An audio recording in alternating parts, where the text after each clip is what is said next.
Hello everyone. In previous lecture we discussed about some chemical properties of metal.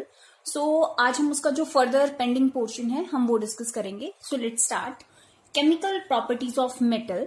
हमने discuss किया था metal of reaction with oxygen और उसके regarding हमने discuss किया था कि at different stages, different circumstances, different situations जो मेटल्स हैं वो डिफरेंट वेज के साथ ऑक्सीजन के साथ रिएक्ट करती हैं. बहुत सारी ऐसी मेटल्स हैं जो रूम टेम्परेचर पर डिस्कस करती हैं, रिएक्ट कर जाती हैं, वो हमने डिस्कस किया था. बहुत सारी ऐसी मेटल हैं जो हमारे पास एक पर्टिकुलर टेम्परेचर पे रिएक्ट करती हैं. बहुत सारी ऐसी मेटल हैं जिनके लिए बहुत ज्यादा प्रोलॉन्ग हीटिंग रिक्वायर्ड होती है. तो ये सारी चीजें हम ऑलरेडी डिस्कस कर चुके हैं.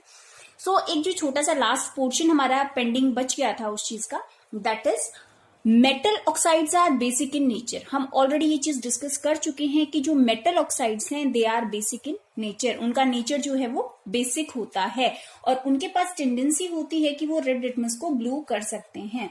सो अब हमारे पास यहाँ पे एक एक्सेप्शन है. The exception is but some metal oxides such as aluminium oxide and zinc oxide shows both nature acidic as well as basic.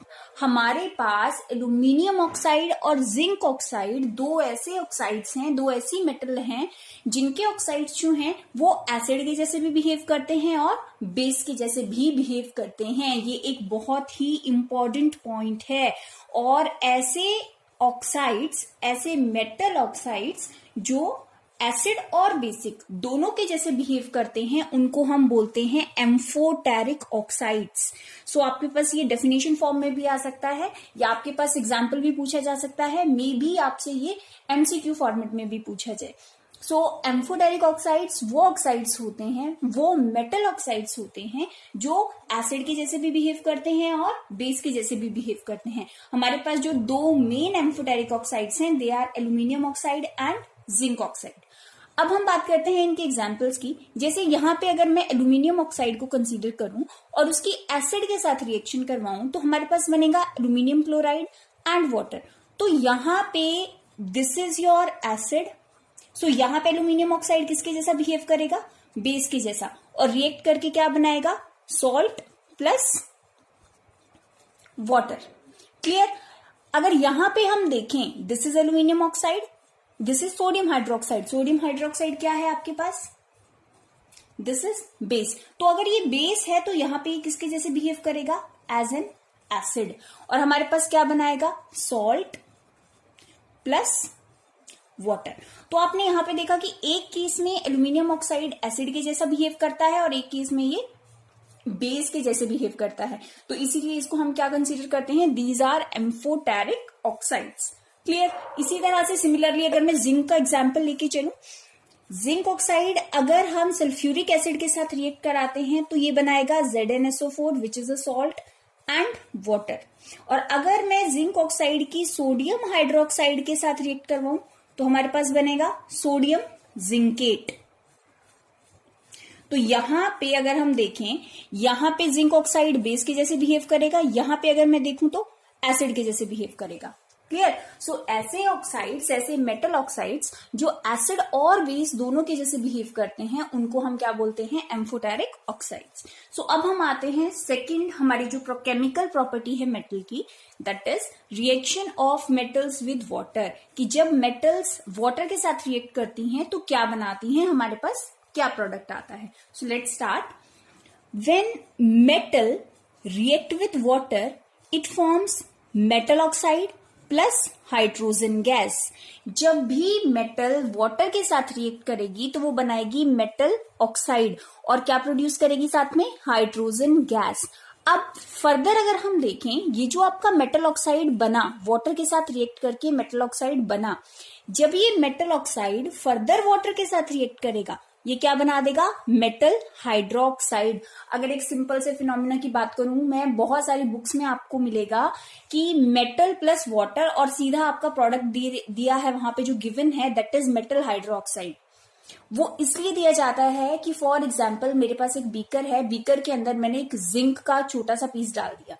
अब जो जिंक है वो फर्स्ट ऑफ ऑल वाटर के साथ रिएक्ट करके मेटल ऑक्साइड बनाएगा और हाइड्रोजन गैस बनाएगा. आफ्टर दैट हमारे पास यहाँ पे मेटल ऑक्साइड फॉर्मेशन हो चुका है। Metal oxide again react with water, because जो बीकर है उसमें वाटर अभी भी प्रेजेंट है, वाटर की क्वांटिटी हमने डिसाइडेड फॉर्म में नहीं ली थी। So again metal oxide react with water and form metal hydroxide. So हम अगर डायरेक्टली बोले तो when metal react with water, कई केसेस में ये सीधा ही मेटल हाइड्रोक्साइड बना देती है बिकॉज बहुत ज्यादा रिएक्टिव नेचर होने की वजह से। लेकिन बहुत सारी ऐसी मेटल्स हैं जहां पे हमें क्लियरली पहले मेटल ऑक्साइड दिखेगा, हाइड्रोजन गैस दिखेगा, after that metal oxide water के साथ रिएक्ट करके मेटल हाइड्रोक्साइड बनाएगा। सो this is about reaction of metals with water.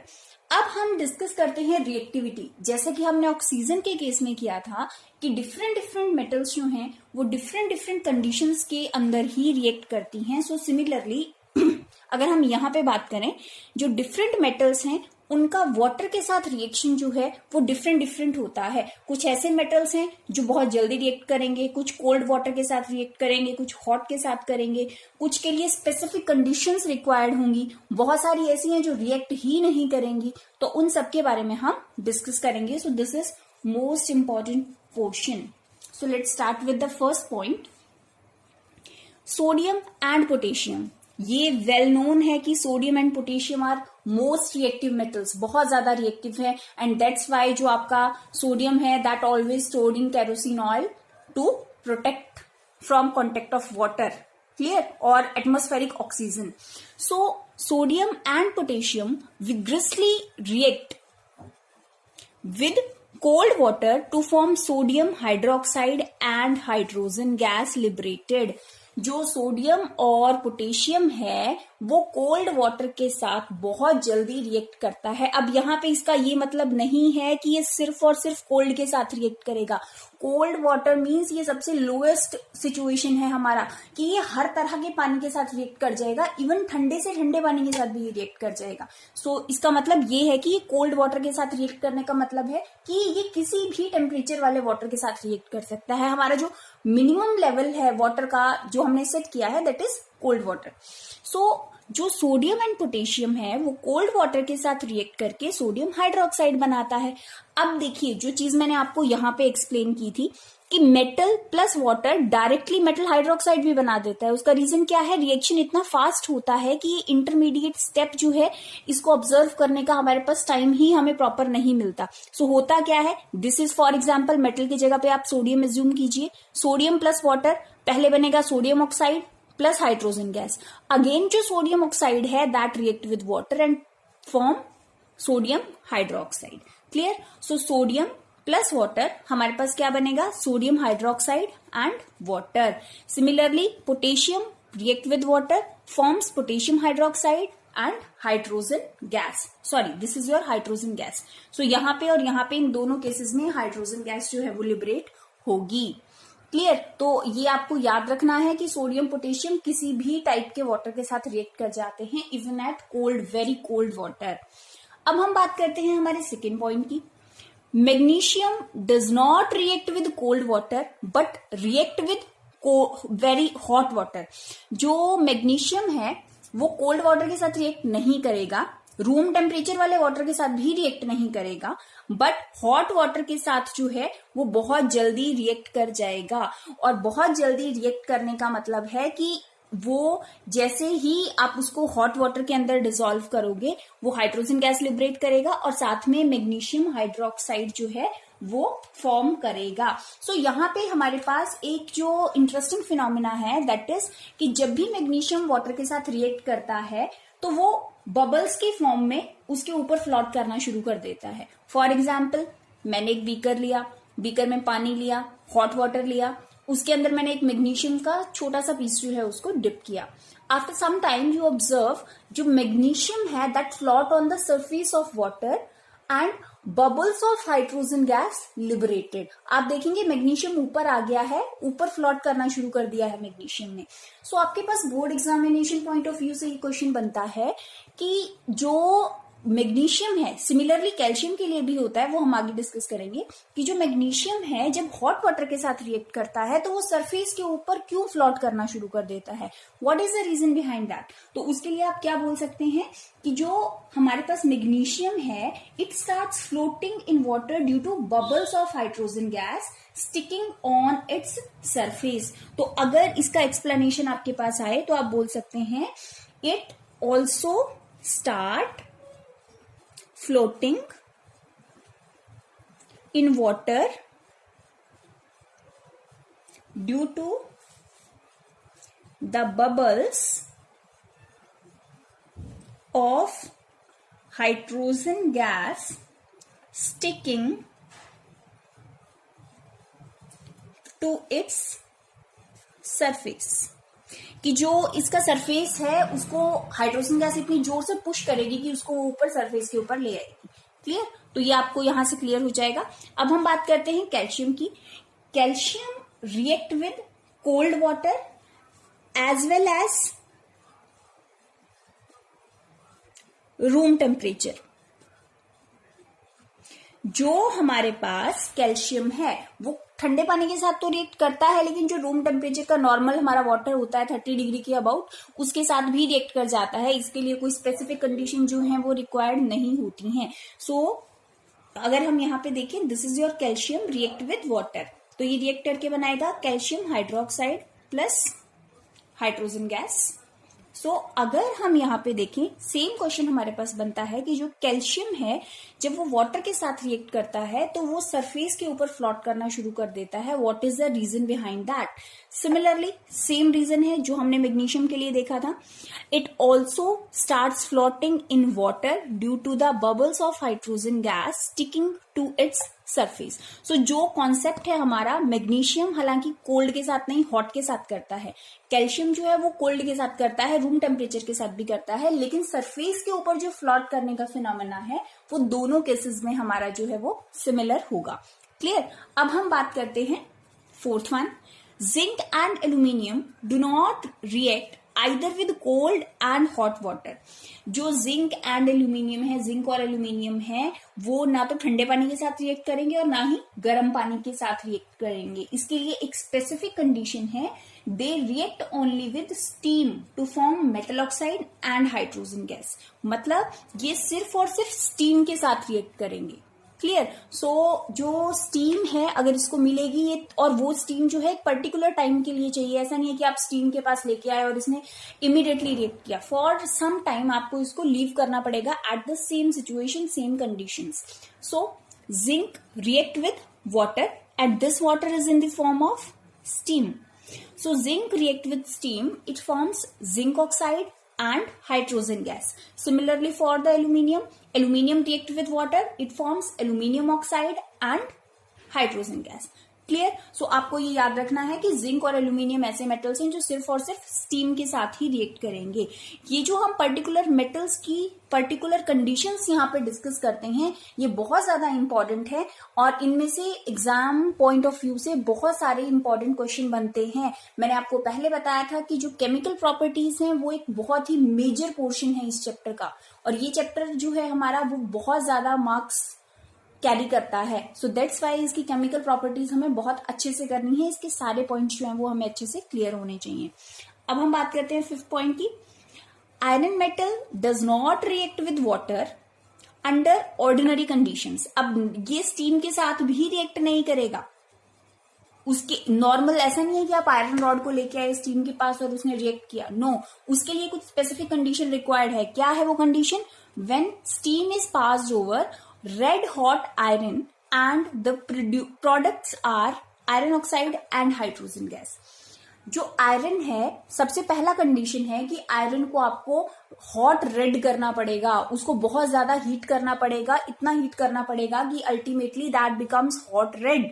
और जब वो हॉट रेड हो जाएगा at that point we have to apply steam on that. जब वो हॉट रेड हो गया आपने उसको स्टीम के पास आप लेके जाएंगे, at that condition it will react, otherwise it will not react. Clear. So for iron this is very important and very specific condition at which iron react with water. So this is your iron. अगर यहाँ पे iron की बात करते हैं, this is hot red iron plus water. This water is in the form of steam. So when hot red iron react with steam, it form iron oxide and hydrogen gas.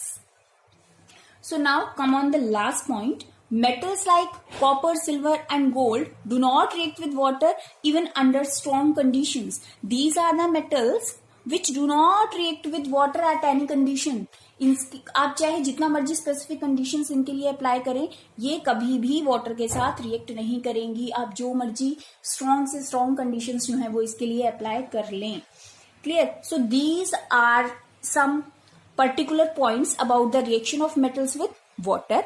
अब इसी concept के ऊपर based है आपकी activity number 4. सो एक बार हम इसको देखेंगे. एक्टिविटी नंबर 4 है collect the sample of common metal such as copper, iron, calcium, lead, magnesium, zinc, aluminium, sodium, potassium etcetera. So put small pieces of sample separately in the beaker half filled with cold water. आपके पास एक beaker है जो cold water से filled है. Clear. और ये particular हमारे पास मेटल गिवन है. आपको इनका रिएक्शन जो है वो चेक करना है. So first of all, what do you observe? The first part is which metal react with cold water. अभी हमने क्या डिस्कस किया कि कौन सा मेटल जो है वो कोल्ड वाटर के साथ रिएक्ट करेगा. So calcium, sodium and potassium react with cold water. Sodium and potassium react violently with cold water. Clear. क्योंकि उसके बाद अब इसका सेकेंड पार्ट था arrange them in the decreasing order of their reactivity with cold water. उसको हमने arrange करना है. सो अरेंज हम कैसे करेंगे? अरेंजिंग के लिए हम सबसे पहले देखेंगे like the next part is, तो ये वाला आपका, आप इसको खुद से इन सारी मेटल्स को एक बार अरेंज करेंगे. नेक्स्ट लेक्चर में हम इसका पूरा एक्सप्लेनेशन देखेंगे. नेक्स्ट क्वेश्चन है did any metal produce fire with water. ये भी आप एक बार इसको खुद से करेंगे. ऐसा कौन सा मेटल है जो फायर कैच करता है? हमने लैब में जूनियर क्लासेस में किया हुआ है. Does any metal start floating after some time. क्या कोई ऐसी मेटल है जो फ्लोट करना स्टार्ट कर देती है? रिसेंटली हमने डिस्कस किया. सो ये भी आप करेंगे. उसके बाद इसका सेकेंड पार्ट है what do you observe. Magnesium as seen above does not react with cold water but it reacts rapidly with hot water. It also starts floating due to the bubbles of hydrogen sticking on surface. तो ये आप इसका explanation इसके लिए दे सकते हैं. So आपके पास ये जो एक्टिविटी है इसके जो क्वेश्चंस हैं आप एक बार उनको ट्राई करेंगे और इस एक्टिविटी की explanation हम नेक्स्ट लेक्चर में करेंगे. Thank you.